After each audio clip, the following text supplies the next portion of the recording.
I'm so dang loud, I don't need them. Is your tinfoil hat going to throw off your microphone, you think? No, it don't affect that stuff. So, it just affects the radiation and frequencies that I'm getting. That's what I was wondering. What is the what's the benefit of the tinfoil hat? Hey man, I'm just an old conspiracy theorist. Don't mind me. What are you conspiring on these days? Don't pay me no mind. Nah. Is that protecting you? Don't worry about it. If y'all don't know, we put most of these episodes on YouTube, and y'all should just go to the 3 of 7 Project YouTube channel right now and look at Chili. He's got it literally a custom tinfoil hat on. And then look at Chad. He's got a feather in his hat sitting atop his headphones. Look at this thing. It's on a bobbing and weaving, ain't it? It's on a seesaw. Bobbing and weaving. So Yosemite Sam. That's how you know your hat's balanced. Boy, we've got a lot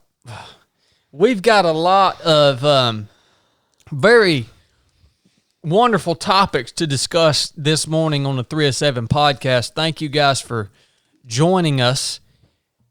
I know Krista wants to talk about humility.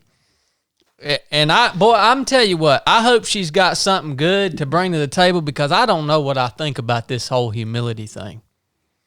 Well, you better know it's all in the Bible. What do you see humility and skip it in the Bible? I think he does know what he thinks. He just don't like it. We're gonna dig into it. We're gonna dig into it. I hope. I hope I've got some stuff here. Yeah, I don't know quite what I think about it just in terms of do we have a true picture of what humility actually means, or you know what I'm saying. I hope Krista can help me work through that in my own mind. Well, she's going to pull her mic a little bit closer. You know how? No. You still haven't. No, this is the third week. I know. I still haven't ordered her a mic. So we're going to talk about that.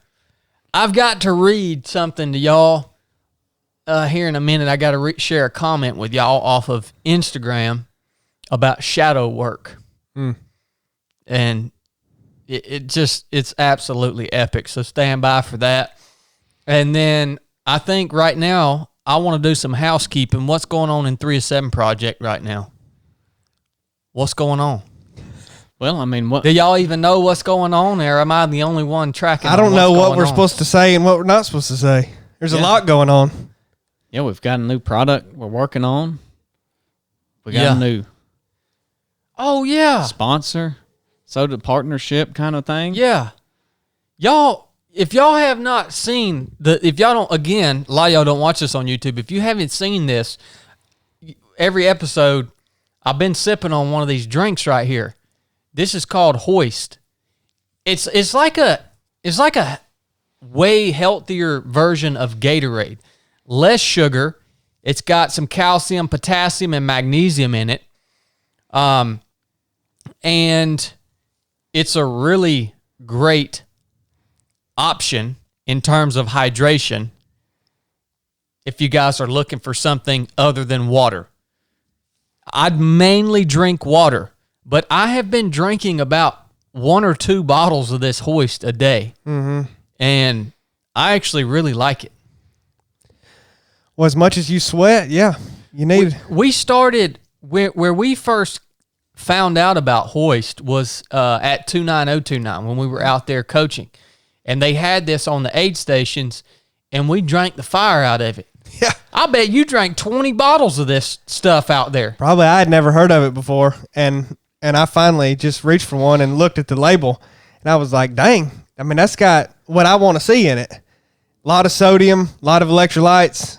Like, most of them say that and don't actually have any of it, that an amount that does any good in it, and this did, and I was like, man, so I'm going to... Got a little bit of calories, 70 calories. Yep. I liked it. It tastes good, too. Yeah. Yeah. I mean, I'll drink it with dinner or lunch sometimes. Which I don't even care if it tastes good as long as it performs well, but it does all taste. about that taste. Well, it tastes good, but... What's really cool about... Oh, this bottle's also BPA free. Well, that's good. What's really cool about HOIST, though, is they are huge advocates for the military community. All right, I'm pretty sure they're in like all the PXs, and in the Navy we call them NEX. It's like the military gas station / grocery store. I'm pretty sure they're in all of those spaces, and they provide a lot of product to military, and they're huge supporters. It's a big part of their brand, which is why they fit.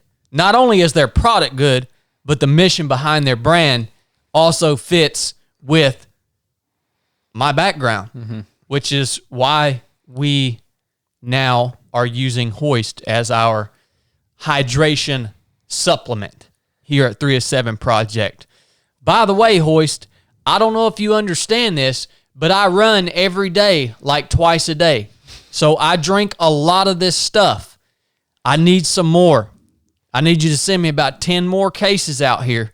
Well, the powder, I like the powder, the Oh, mix, yeah. because then you can put it in. You don't have to have it in the bottle or pour I it haven't out. tried the powder yet. Well, I'll say too, I think it really has grown in the military community. I don't know how you describe it, The old military. The old military. The old military. But it has, and that's kind of the lane. But to me, I don't know why, if you're using a product in ultra running for performance, I would use that.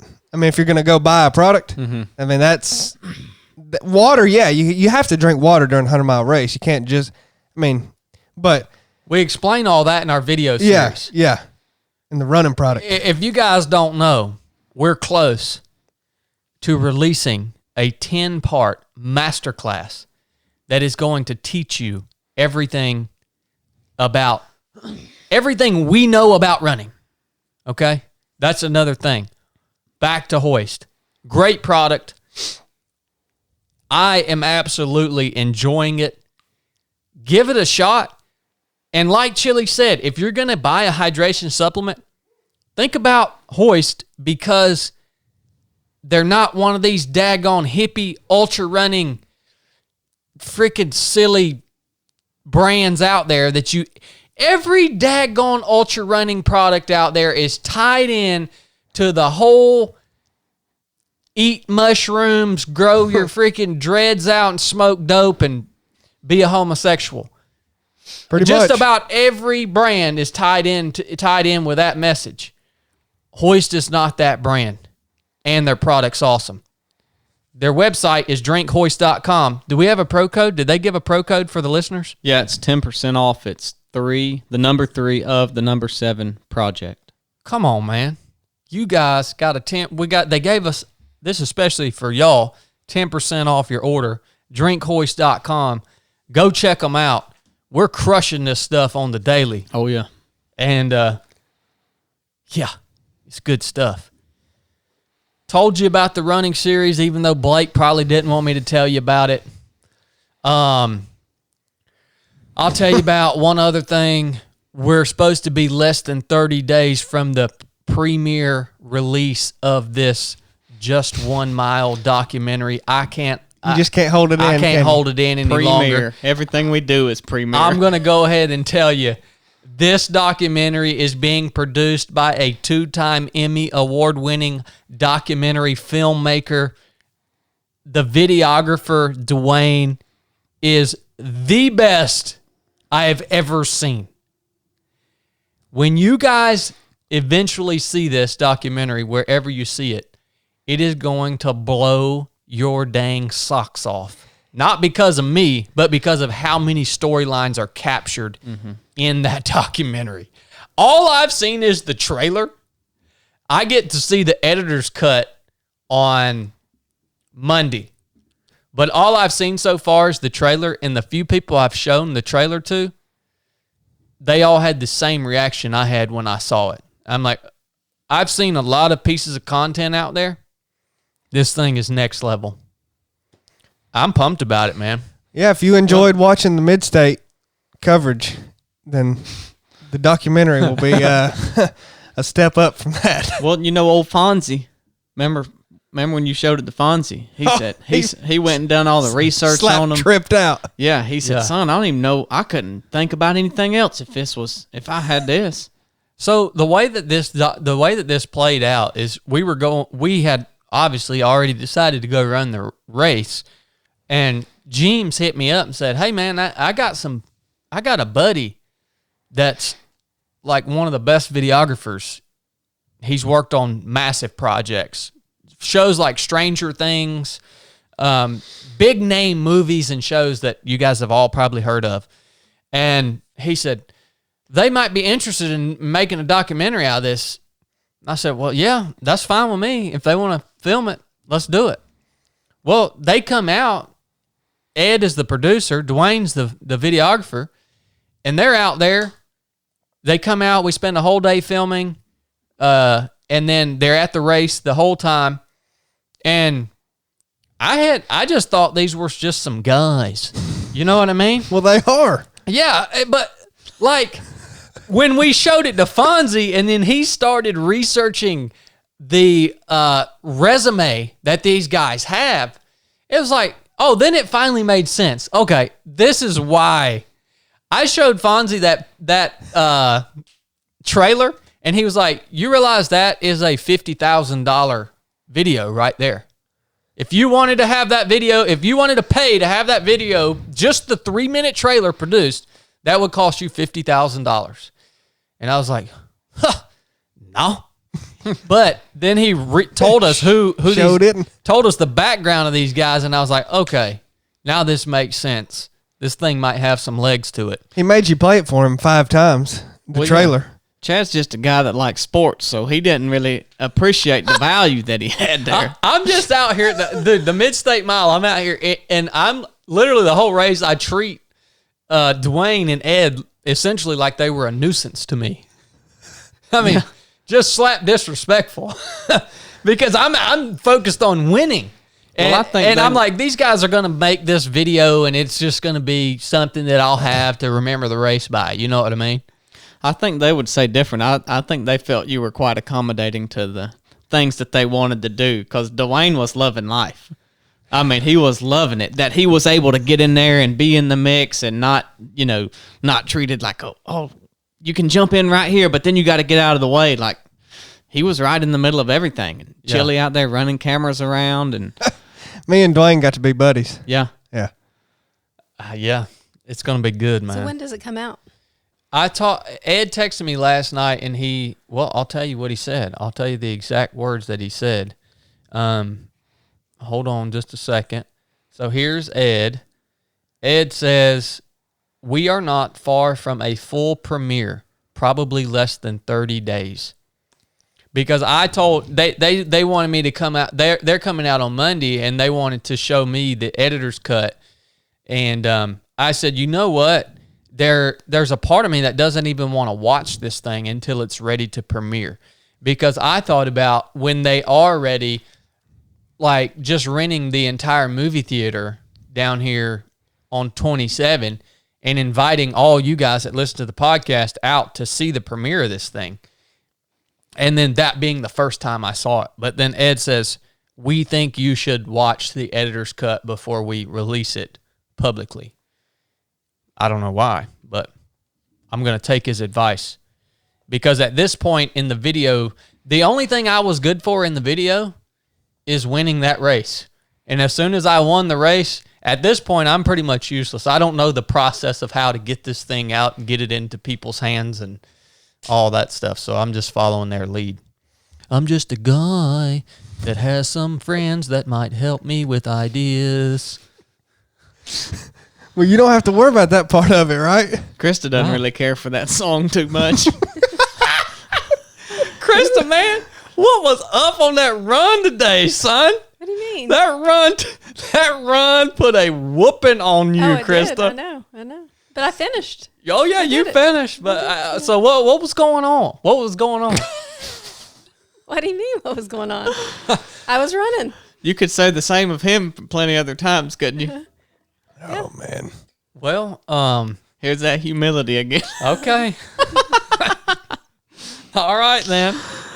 Well, You're trying to treat me like chili, but it's not going to work. I was sitting here thinking, Krista, sometimes you've just got to take your lumps. And, that run, there's nothing to be. He's trying to make you feel bad. Ain't nothing to feel bad about. That was a good run. Yeah, sure was. Well, Can't let him do it to you. you know what was funny to me? I was talking to Brian the other day in the gym, and I said, "Did y'all hear this? Have y'all heard the new team member we have on the 3-7 podcast named Krista?" And they started telling me it's really interesting because I never thought about it. Because Sam listens to the podcast. Sometimes, yeah. Yeah. And so Brian was telling me how, like, Sam perceives you on the podcast. Yeah. And I was like, I never even thought about that because he's listened to the podcast before you started coming on. Yeah. And I know it's got to be weird for him to hear you he's on. like, that's my mom. Yeah. Yeah. Yeah. Yeah. Well, that's what's going on at 3-7 Project. And the sticker club. We can't leave that my out. gosh, dude. Chad had a total bomb of the sticker club. Man, this is embarrassing. Do you still have stickers available for purchase? Yeah, about 40 of them. 40? Yeah. You lost miserably, dude. Yeah. But hold on. Now how, but seriously, dude. I didn't know it was a race. So Chili runs the store. So you were tracking on these orders. Who the crap was coming in and buying all of Blake's stickers? Because me and you were running neck and neck for the longest time. Guys. And then some people started coming in and buying like dozens of Blake stickers all at once. Since Blake is going to play this game and gloat that he won a race that we weren't actually doing, listen, man. Well, I mean, it was quite clear that there was a race going on. So I just... Since when? Since you got on Instagram and said, "Oh, hey guys, I really..." Somebody shared it. I need somebody to buy my sticker. Matt shared it. He said, y'all need to get on Team Blake. And I said, yeah, I agree. Let me share that up on my post. And I'm going to tell y'all learn one day it's about quality, not quantity. You just have a couple good friends and, hey. What are you talking about? Just pulled right on ahead. It hit it's like a nitrous. You use good quality. You can have a good engine. You hit that nitrous button with your good friends. Son, just pull right on out them 90,000 followers Chad has. You can they go ahead and failed thank bad. You can go ahead and thank Danny Delph and Doug Moore because they're the only two people in the world that own a Blake sticker. Doug might be coming to the proving ground too. Good. Well, Danny Delph and Doug Moore. I'm sure Blake. Congratulations, you're the only two members of the Blake Sticker Club. If Danny's coming to the proving ground, I'm sure Blake gave him a free entry. No, Doug. Hey, Doug, I'm sure he probably messaged Doug and say, "Hey, Doug, I can give you a free entry at the proving ground if you go buy a couple $100 worth of my stickers." Gotta leverage your resources. Gotta leverage your resources. Son. So, Danny and Doug, I'd like to know what's the thinking behind that? I mean, why do you love Blake so much? Well, they just posted on Instagram, both of them. They got their stickers. I know. Chad doesn't like it when I win or whatever and beat him in things. So I thought for sure I was going to take you guys down because when I saw people were going to buy all of his stickers, it ticked me off. And so I decided to leverage my platform to get in and take him down. Well, I was just very embarrassed by Blake's just pitiful attempt to try to get people to buy a sticker. It wasn't that pitiful of an attempt. It worked. And then I was more embarrassed that you just groveled to your following and lost. I mean, it's just pathetic. Kat told me the other day, she said just pitiful. Y'all are embarrassing. She said, I don't know if Chad likes it when you get complimented around him, Blake. And I was like, what do you mean? And she said, well, I was listening to that podcast with Fonzie, and she said he was talking about how I was his wife's favorite, and then they was talking about you, and we were kind of talking, and Chad said, so, David, I want to hear more about this, and didn't even acknowledge the fact that, and I said, well, I didn't take it that way on the podcast. It's not that he didn't want you to have someone compliment you. He was just tired of talking about that. So he does that all the time. If you're saying something and he's done talking about it, he'll go, so David, hey man. I mean, he is the host, you know. It kind of goes in the direction he wants it to go. So if he's done talking about these stickers right now, we're about to move on to humility, buddy. I just had to say, my buddies Danny and Doug. Hey.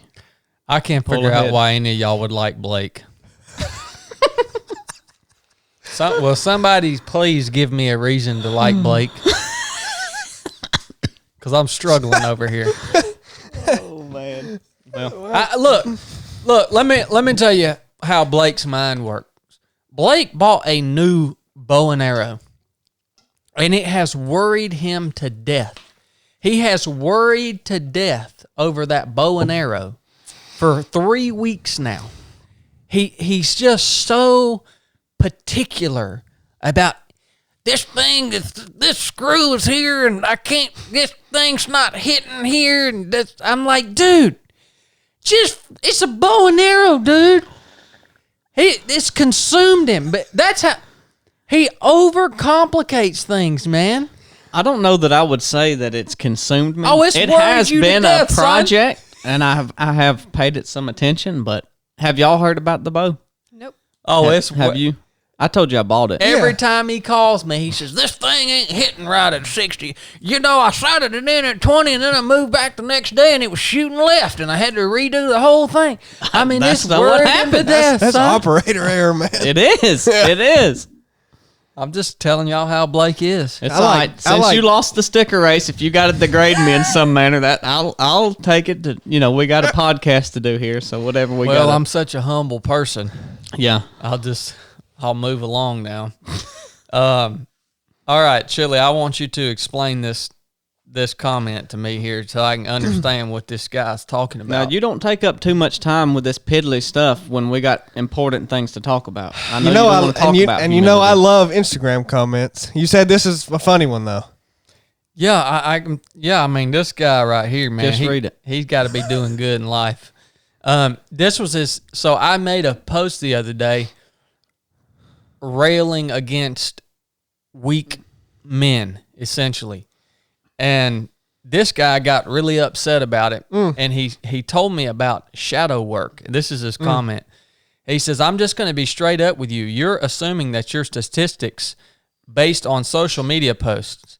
Women post everything while men post nearly nothing. Okay, so he's saying that's the reason I think that men are turds. Well, I mean, if you're gonna leave a comment that's that inarticulate, why even give it any time of day? Then he comes out. He's getting upset here. Who in the hell are you to accuse men of sitting on their butts and doing nothing? Who are you to judge Chad. anyone? If your panties are in a bunch because your numbers aren't up on your platforms, the wrong thing to do is get wicked on a rant and make accusations. Now, here's the part I really love. It's called shadow work, bruh. And I sleep 5 hours a night so that my shadow work is completed every day. I think you're just an undersexed, overly zealous religious hypocrite who is posting hate speech in an attempt to rally troops. What is shadow work? What's undersexed? Son. Chad ain't getting no action, man. Gosh. No, boy, he threw the gambit at that, didn't he? This guy ain't sleeping but 5 hours a night so his shadow work can be complete. Yeah, if you sleep 5 hours a night, that's your problem. That's freaking dumb. I mean, he's Need on. more than that. What is it? Did you look it up? No, he said it's called shadow work, bruh. How do you spell bruh? B-R-E-H. E-H. B-R-E-H, yeah. Breh. Breh. Bruh. Breh. I don't know. You're undersexed, breh. So, hey, if any of y'all, I was just wondering if you knew what shadow work was. Yeah, I do. What is it? I mean, well, Krista, I mean, you were talking to me about it before. Like you said, you get in touch with your darker side. Bruh. And I mean, bunch of mess to me, but Okay. it's psychology, man. I was talking to Krista earlier. I like psychology and Carl Jung and Jung, however the crap you say it. I don't care. But shadow work, yeah, that's Well, when this dude, Let me tell you what shadow work is. Shadow work's you get in the shadows of my house, I give you a piece of this 10 millimeter. That shadow work around here. Well, that joker hit. That was the first time I ever seen anybody hit me with the shadow work, man. I get a lot of hateful comments. Why do you just don't read them? No, Don't let them bother you. it gives me something to talk about. Well, what's his name? I don't know. Don't lie. Just say you don't want to say it. Brad. No, I don't. I know his Instagram handle. Right. I don't know his name. All right. Well, I just had to get that out there because I was confused. I was hoping one of y'all could help me Krista's been stewing over here this whole time. work I can through tell. that. I can tell. Just listening. All right. This old classic comms check. This first half ain't everybody's style. Yeah. Well, you better get the shadow working, son. Am I a zealot? What'd you call him on the paddle trip, Jilly? A Protestant? What'd you call him that made him so mad on the paddle trip? I wasn't on the paddle trip. I've called him a Protestant before, and maybe it was on the paddle trip. Yeah. Oh boy, you want to talk about getting under somebody's skin? If you want to leave him a hateful comment, you can call him a Protestant. How about that? Oh boy, you dang religious people. Oh man, yeah, call him a Protestant. Zealot. Was zealot in what way? Well, weren't there A zealots? religious zealot? Weren't there? That just Is that what you're asking? That just means you're mean, right? No, not quite. I'll have to do some research on that. I've been called a zealot multiple times.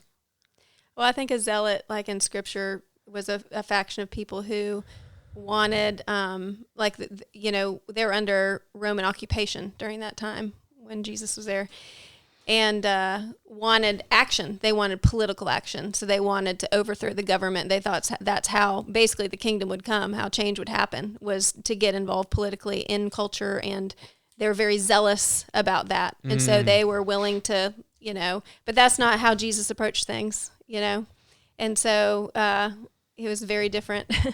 So I think when you talk about zealots in religious terms, that's probably what it's talking about, just that era of during Roman occupation where people thought that's how change was going to happen and the kingdom was going to come. So that might be the connection. Who knows what if people call you that, what they mean by it, because people don't know what they're talking about. But they may mean that, or they could just think they know what that means and don't know what it means. That's also. Thank you for that voice of reason, Krista. You guys have cleared up so much stuff for me, even thus far on the podcast. I just can't thank you guys enough for all the wisdom that you offer on the show. Sometimes I don't know if you're being sarcastic or you're being serious. I guess it's time for me to turn it over to Krista. Sorry, she's my coach, like on Mondays, and she's my teammate on Wednesdays. So I go back and forth. I got to get this right in my mind, man. That's right. I don't mind. I just call her Krista all the time. Yeah. You better not call her that when she's coaching you. I do. I do. Disrespectful. Well, about time to turn it over to Krista to talk about this humility topic because, I'm trying to understand this humility thing. It's defined as a noun, a modest or low view of one's own importance or humbleness. Now, I see people or listen to people, or even I myself might have been guilty at times of maybe showing what I call false humility in terms of like verbally degrading myself or my own abilities or my own skills. I don't know. It's like a false humility almost, because if you're freaking good at something, like if you're really good at something, why would you degrade the fact that is what you're good at? Well, that's just lying. I guess so. I mean, unless you don't think you're good at it, and you really are. If if you think somebody's good at something and they downplay how good they are at it, Could be false humility, or it could be they legitimately don't think they're good at it. Mm-hmm. I mean, you don't really know. You'd have to watch them and kind of see what they were doing. Yeah. Yeah. You can tell, usually. What the opposite of humility would be pride. Yeah, I'd say that's pretty good. What'd you say as a low view of someone, of yourself? Yes. So yes. a high Arrogance. view of yourself, arrogance. A modest or low view of one's own importance. And I then think it says that's a little humbleness. skewed definition. Yeah, I would agree with modest, but I don't think low. I mean, that's a little bit like lack of self-confidence almost. A low view of yourself would be a lack of self-confidence, I think. A modest view is more like it. Yeah, some people can be self-deprecating, but that's not healthy. That's what I was trying to say. Yeah. you can be self-deprecating, and some people use that actually as a tool because it's a way to deflect. I've talked to some people before who say they realized they didn't know they were doing this, but then came to realize they would be self-deprecating because if they were down on themselves and they were in that place, then it kept other people from criticizing them because they felt bad for them. Does that make sense? So like, if I'm just constantly like, woe is me, and talking about my faults and being self-deprecating, then that's kind of a clever defense mechanism so that you're not going to come to me and bring things to me because you assume that I already know how bad I am, or you're not going to want to make me feel worse. And so being self-deprecating can be a kind of a tricky little tool that people to deflect. A lot of comedians, right? They, if they make fun of themselves first, if they make themselves the joke, then you're not going to get made fun of. Yeah. It's already been done. It's a way to deflect. Yeah. Yeah. So. It's almost like ownership. It's almost like owning it so no one can accuse you of it. Well, and then I think the opposite being pride. I think C.S. Lewis defines pride in the most wonderful way that I've ever heard it described. The ultimate version of pride, when you move from vanity to pride, is when you think so highly of yourself, you no longer care about anyone else's input, right? Does that make sense? Like, the fact that I read my comments shows me that I'm not completely succumbed to pride. Because when I post something, hold on. When I post something, I genuinely care about what others think about what I'm saying, because I know that there's probably an aspect of it that is incorrect, or it's difficult unless you're coming straight from Scripture to portray truth.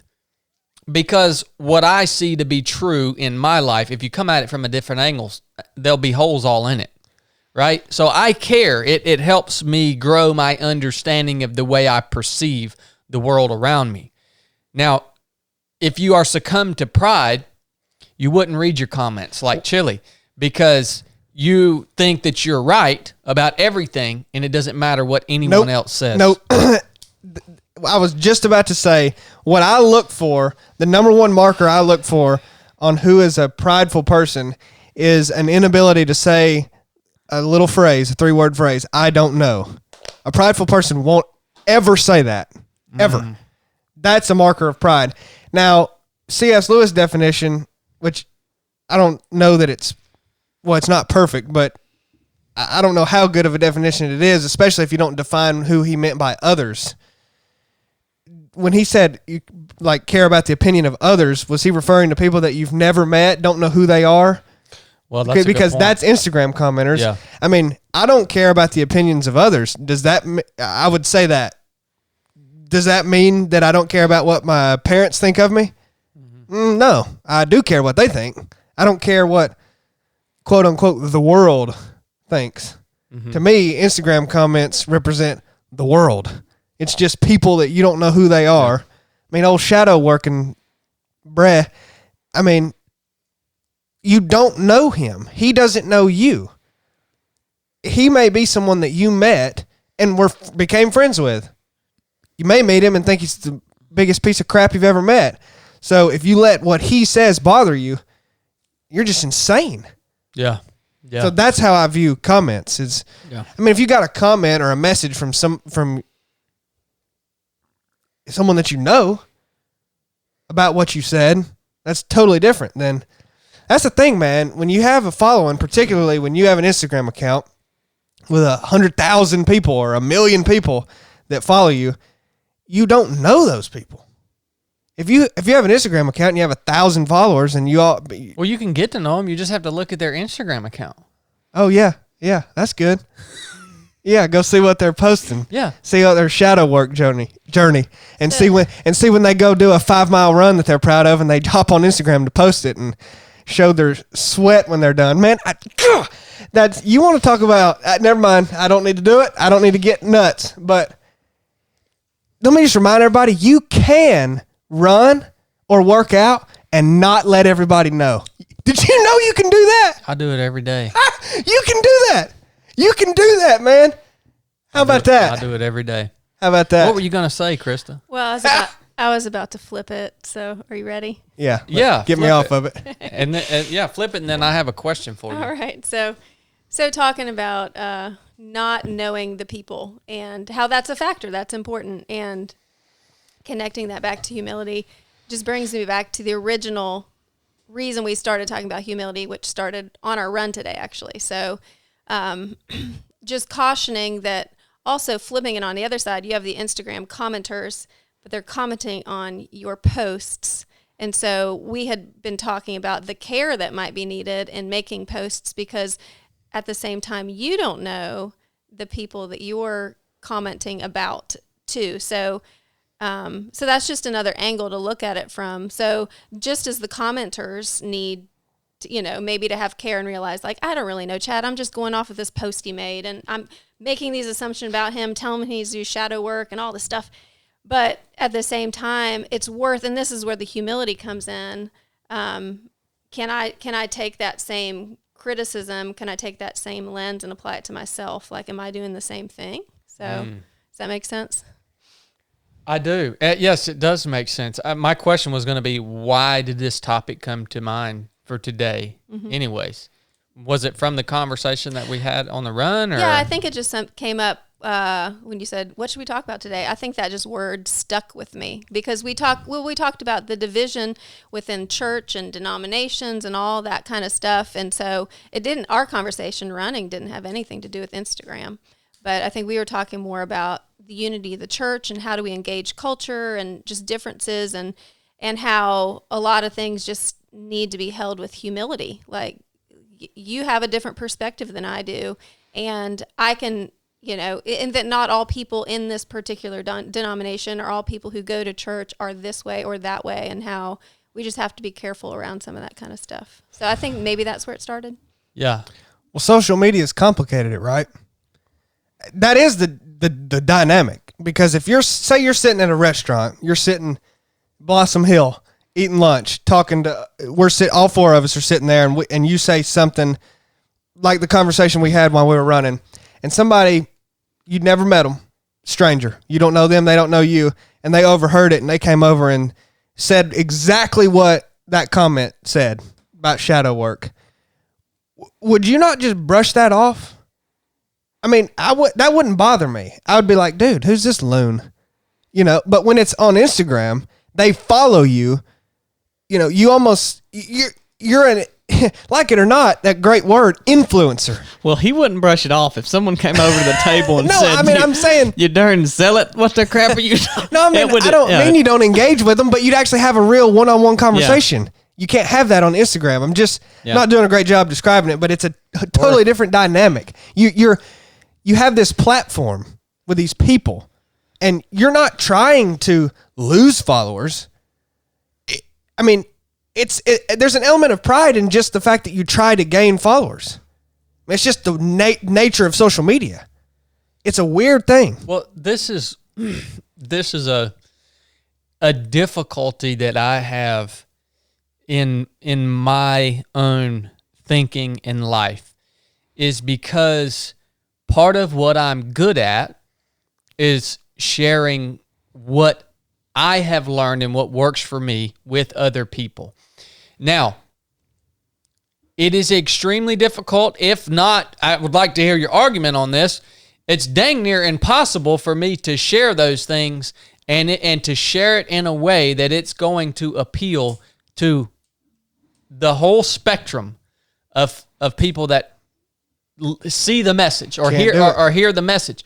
And so I think what happens with a lot of people, that stifles them from ever sharing what their opinions or their beliefs are, right? Because they think, this is something I'm passionate about. Maybe it's worked for me, but I can see how it's going to rub some people the wrong way, and it may not work for other people. So how am I going to put this out? And then they just end up going through their whole life and never helping anybody with anything because they're so freaking worried about saying something that's going to rub somebody the wrong way.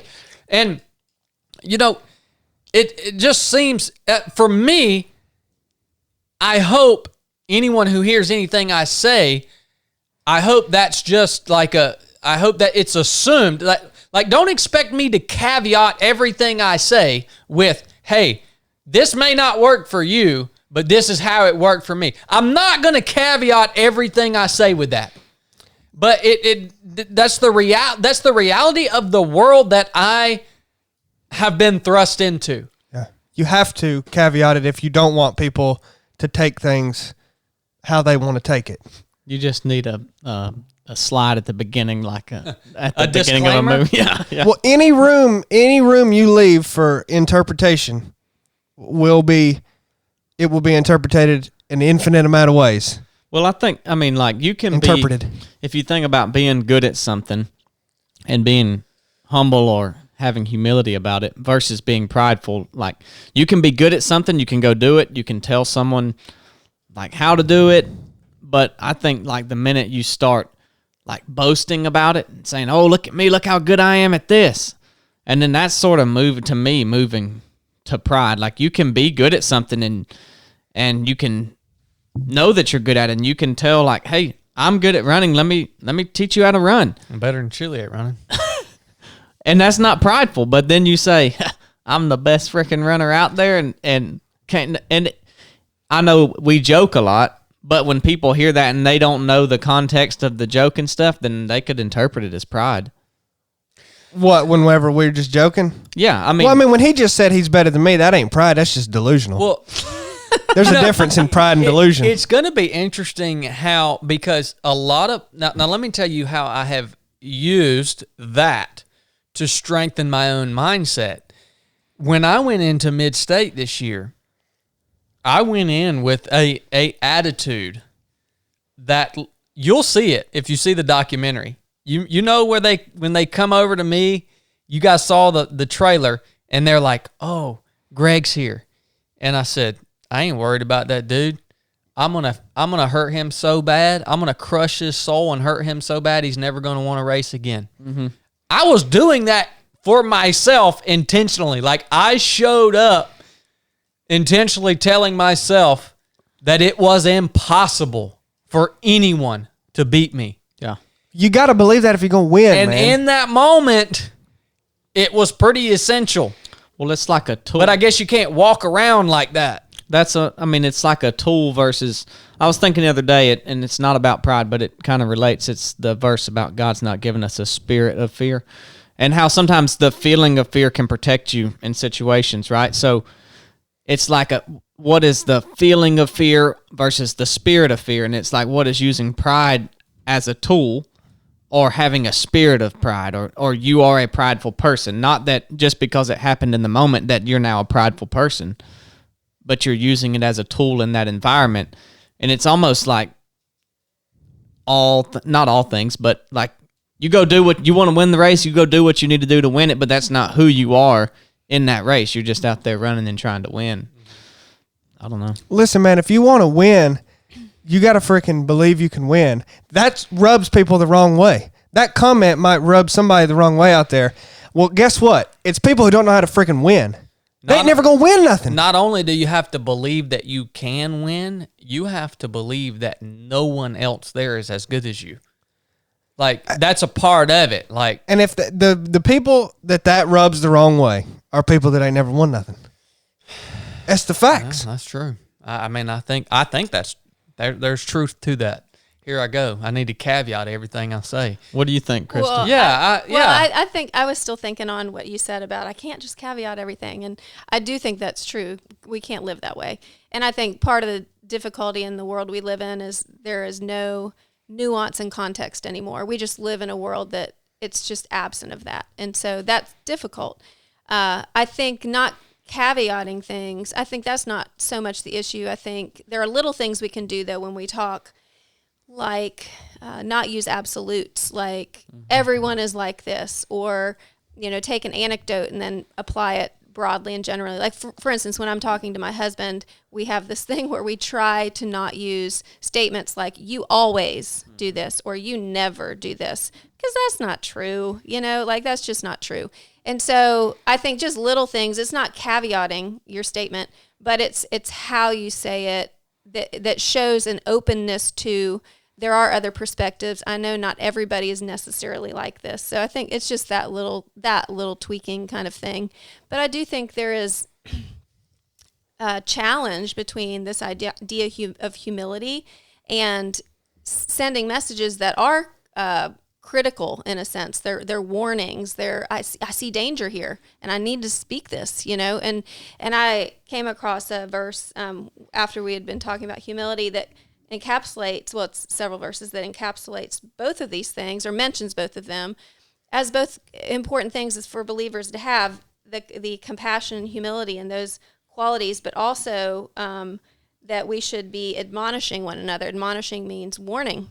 And so I think those aren't mutually opposed to one another. So can I read these verses really fast? Please do. Okay. So this is in Colossians 3.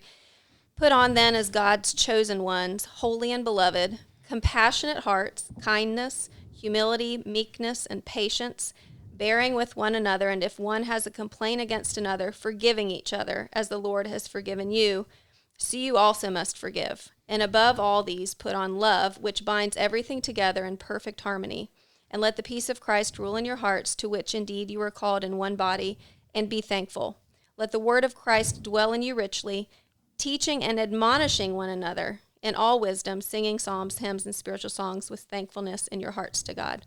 And so having these hearts of kindness, humility, meekness, patience, forgiveness, love, like it sounds really soft and like, oh, I'm not going to step on anybody's toes, but there's a way to live in that spirit. And also when we see our brothers and sisters in danger, that we need to be speaking up, we need to be teaching, and that's grounded in the word. But I think that is an interesting, perhaps, tension to have. How do those things work together?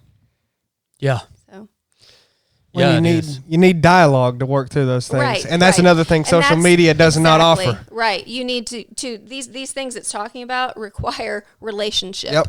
Require relationship, Yep. and that's what we don't have in culture so much anymore, and with social media for sure. So Yeah, I mean, we act like he's talking about topics on, I don't want to make this all about Chad, but anybody that's talking about topics that's like, is that water bottle black or red? It's like, well, that's pretty easy to answer, but to put something out that's 1 minute long that's about as a deep a topic as what it is, there's going to be people that say, well, he left this out. Well, he didn't say this. Well, he said this. And it's like, man, it's 1 minute long, and you could literally talk for 2 weeks about this topic, like take it for what it is. And It's fine to read whatever you want to read, but why I get so hung up on, especially people who get inundated with other people's opinions all day, you can't let that bother you, because you cannot please everybody, and you can't have a dialogue with them all. I mean, you may talk to 99% of people that leave a comment,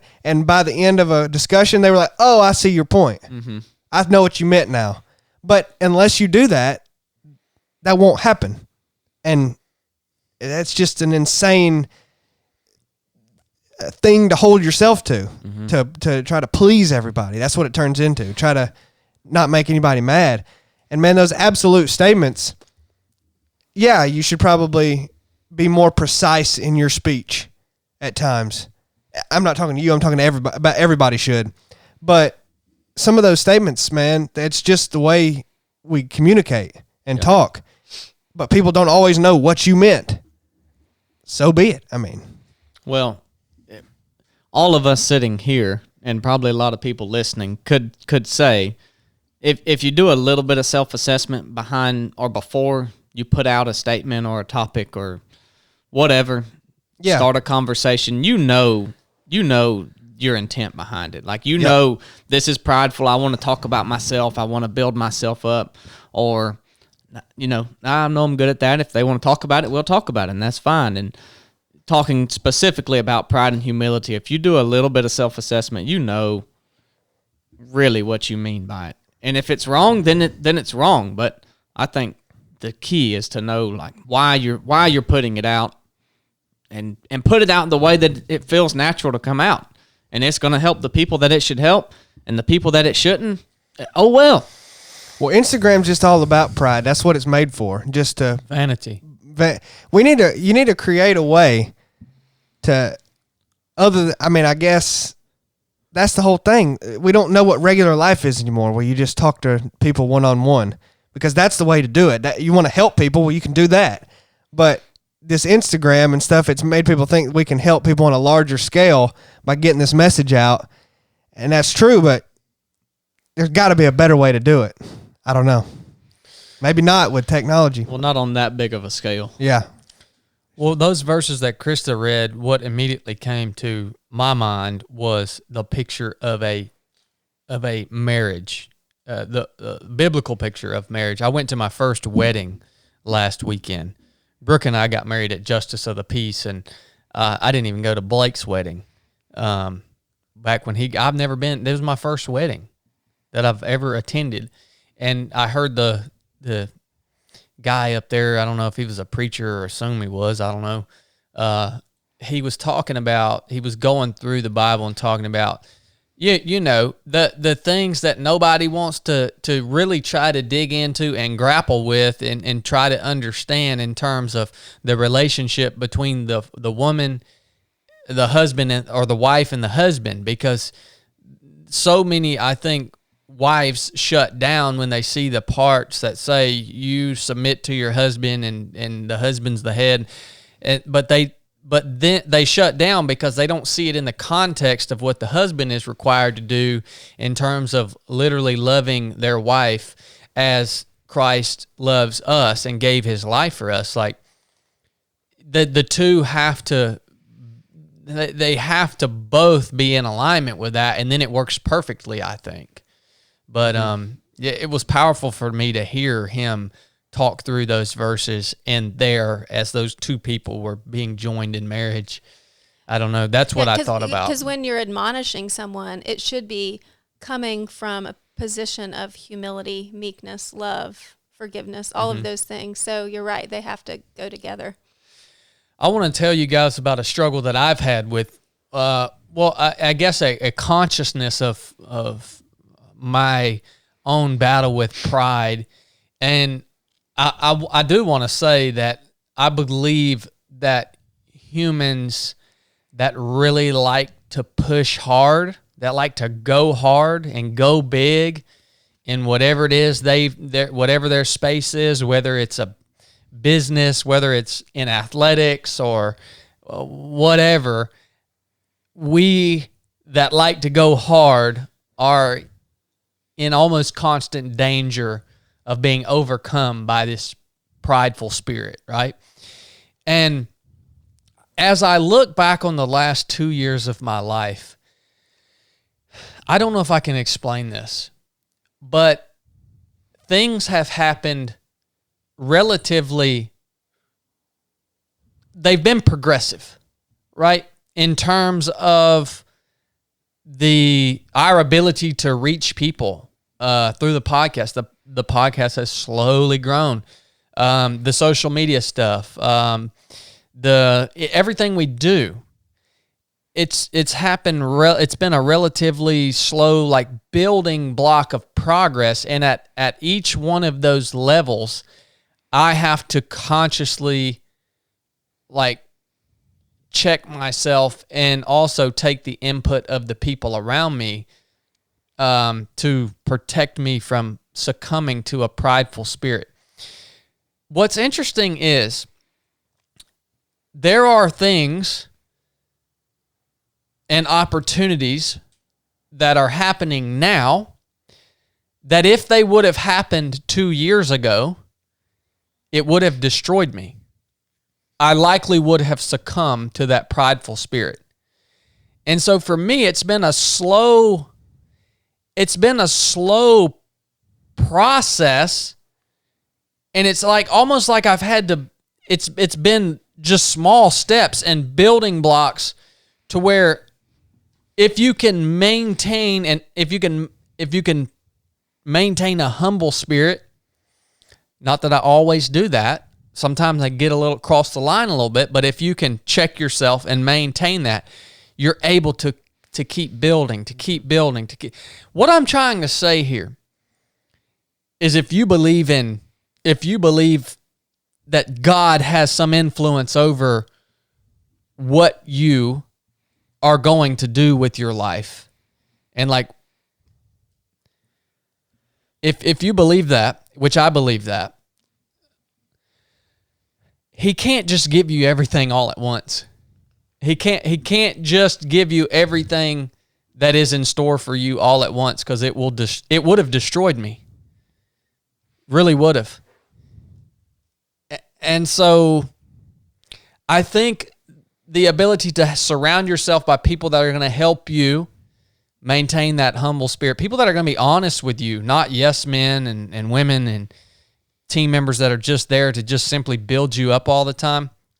I think being able to maintain that perspective of humility actually will help you progress. And maybe it's even a foundational element of being able to progress and receive more and more responsibility as a slave to Christ.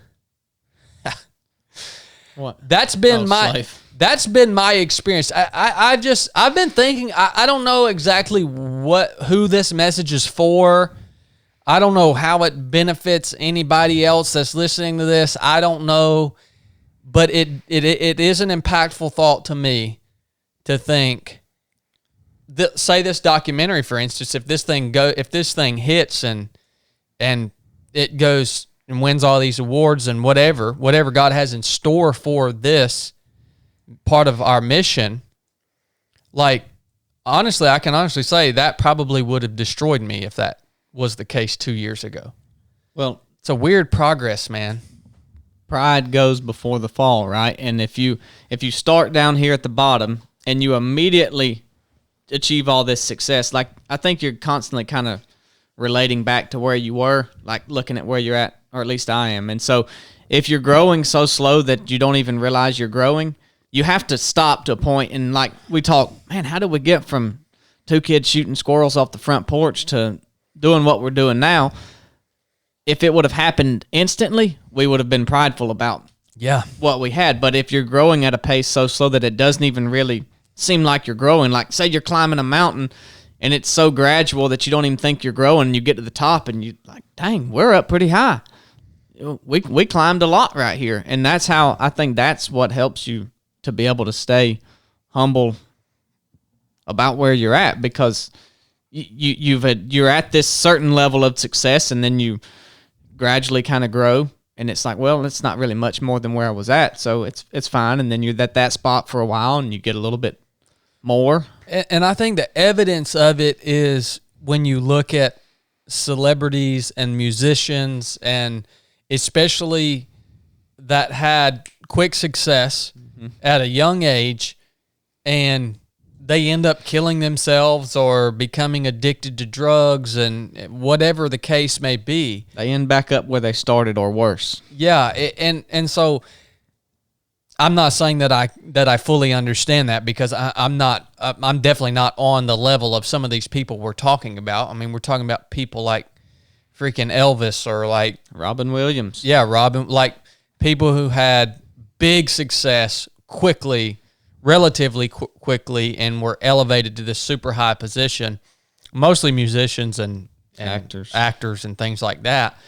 I don't think I've ever, I maybe thought I had some comprehension of why they would do that. Their life seems so awesome. Why would they Why would they kill themselves? And it's like, I maybe had some understanding, but not a deep understanding of it's actually the only way to get there, the only healthy way to get there is a slow progress with many stops along the way. And it's also where they ended up seems terrible. I mean, you talk about the only healthy way to get there to where they got, and you're talking about someone like Elvis. I mean, that's just insane. I mean, that sounds awful to me. But well, you look at people that win the lottery. I mean, I don't know what the statistic is, but majority of them are broke right now. But then you look at people who earn their money gradually. Progressively, yeah. Then they probably still got money. Yeah. So, Krista, what are some things that you have done that you can share with us to help in terms of humility, to help keep us ourselves on the ground level? I don't know. Maybe I'm not going to answer that question directly, but just thinking about what you were describing, I was thinking like, I don't think it's a formula. I think there's some truth in that. I don't think it's a formula though, because I think you can see these outliers and these people who get put in the spotlight or do great things that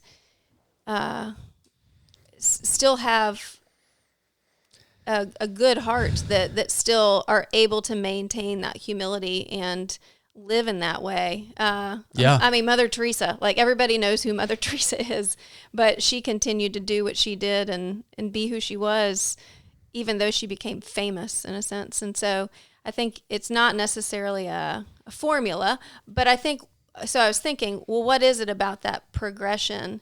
And I think what can happen in that progression, not for everybody, but I think your perspective changes when you're given that time.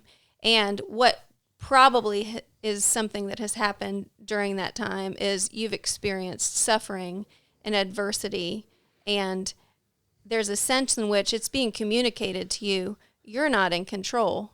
This is not actually coming from you. Whatever is being produced is not just you. And so I think there's something about your perspective that can shift, whereas if it's an instant thing or something that you might feel like you're in control of or you did solely on your own merit, then that can detach you from God, and you don't recognize it's the grace of God, the gift of God, His Spirit working in you that has cultivated what it has. So I think that's one thing just off of what you were saying. That's exactly right.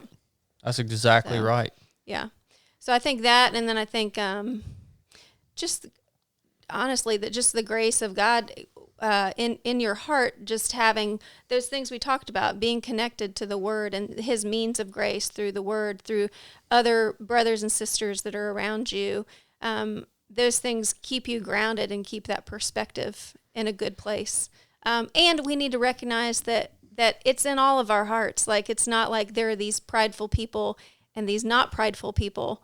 It's in all of us. And so I think that it just is something that we have to depend deeply on God to walk with us in that and keep us awake, keep our eyes open so that we're aware of what's motivating us and where we're headed. So I don't know. So as far as what I do, I don't know.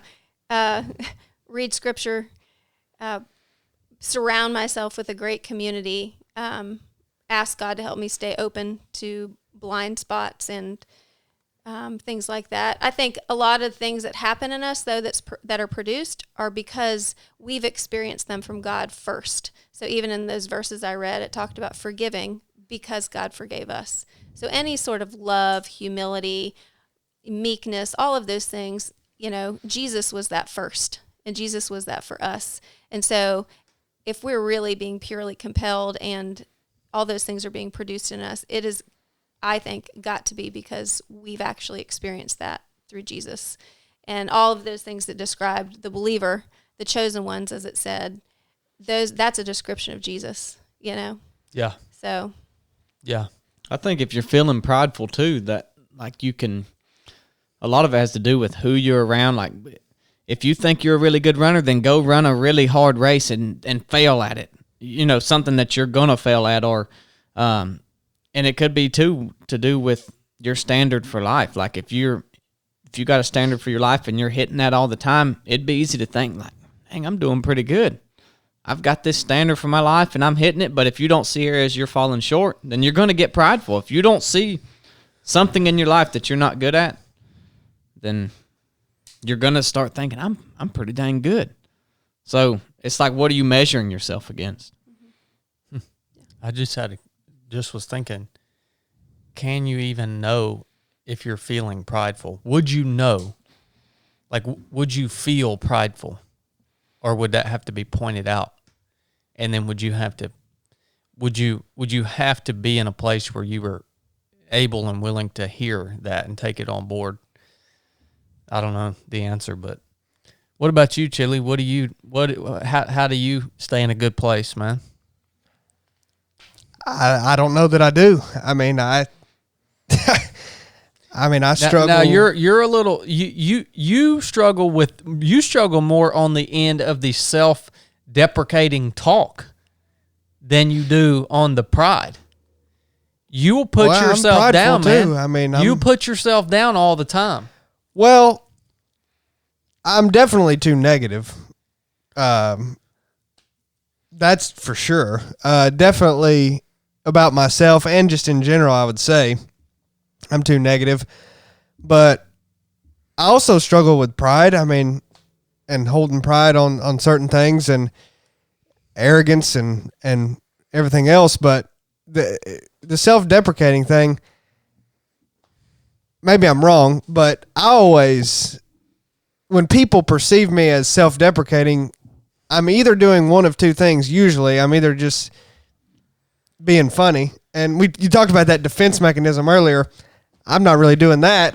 Maybe I am, but I would say I'm not, because I don't care if other people make fun of me. That's funny to me, but I just do that for kicks and giggles, make sillies, or it's what I really think. Like I've heard people say I'm self-deprecating about running or about whatever, and I don't view it that way.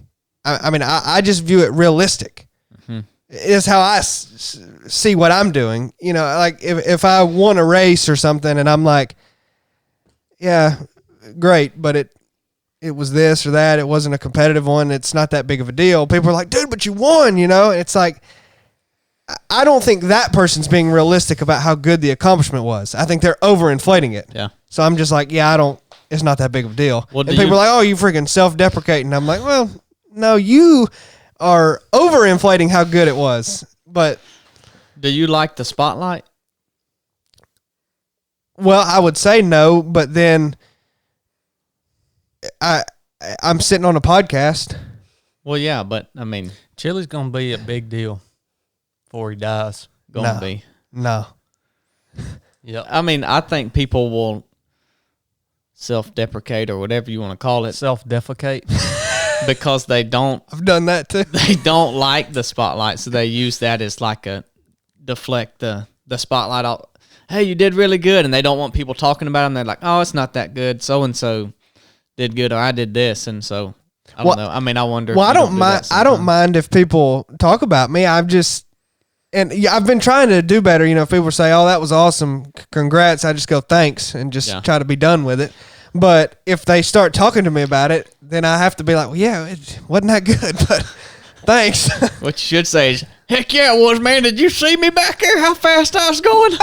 If you ever want to leave them, if you ever want people to leave you alone, just self-defecate. Self-defecate, don't self-deprecate. People will leave you alone. I have done that. Man. Well, guys, what a wonderful conversation. Krista, thank you for bringing that, putting it out on the table for us to talk about. That's one of the first times a team member has had the opportunity to create the podcast. I'll tell you what, you guys helped me. I created it 5 minutes before we started. Yeah, that's the best way to do it. Did well, too. You guys helped me so much, man. You helped me a lot, Chad. I just want to say thank you. About the only thing I'm good for around here is cooking breakfast after Team PT. You cook a good breakfast too. That's good. You cook a good breakfast. Well, guys, you know the deal, man. Y'all know the deal. If you got something out of the show, please share it with somebody. Leave us a review. Oh, yeah.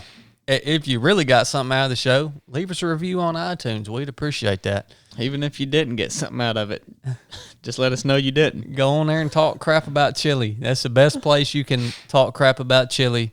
Chad will read it. A review on iTunes, and I will make sure I read it on the podcast. So, Do you know, I have small thumbs. yeah, you really do. Weak genes, man. And you're the firstborn, too. I wouldn't expect you to have small thumbs as the firstborn. My dad has big thumbs. Well, he's the only born. Well, yeah, but, yeah. Anyways, we love you guys. Thanks for tuning in to another episode. Nuff said.